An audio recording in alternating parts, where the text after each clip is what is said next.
Visual ini terpaksa kami samarkan karena mengandung asusila. Dalam video tersebut, seorang wanita yang diduga dalam kondisi pengaruh minuman keras dilecehkan oleh sejumlah pria di dalam mobil. Aksi ini pun direkam oleh orang yang diduga oknum polisi yang bertugas di Gorontalo. Kabid Humas Polda Gorontalo, Kombes Wahyu Tri Cahyono membenarkan aksi pelecehan yang terjadi di sebuah mobil yang direkam oleh seorang oknum polisi yang berinisial RM. Menurut Kabid Humas Polda Gorontalo, kejadian ini bermula pada awal Desember lalu. Saat itu 5 orang pemuda termasuk oknum polisi yang sudah dipengaruhi minuman keras pergi ke salah satu tempat hiburan di Kabupaten Gorontalo. Oknum polisi RM bersama rekannya bertemu dengan seorang wanita dan mengajaknya di salah satu tempat hingga terjadi aksi pelecehan di dalam mobil.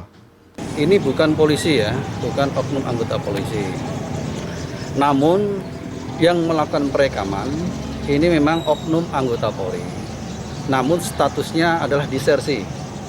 Jadi yang bersangkutan mulai sejak awal Desember sampai dengan sekarang ini tidak melaksanakan tugasnya sebagai anggota Polri dan sedang dalam proses pelanggaran disiplin. Atas perbuatannya, Polres Bawalemo telah menetapkan tersangka kepada oknum polisi RM dan dijerat dengan Undang-Undang Pornografi dan Undang-Undang ITE.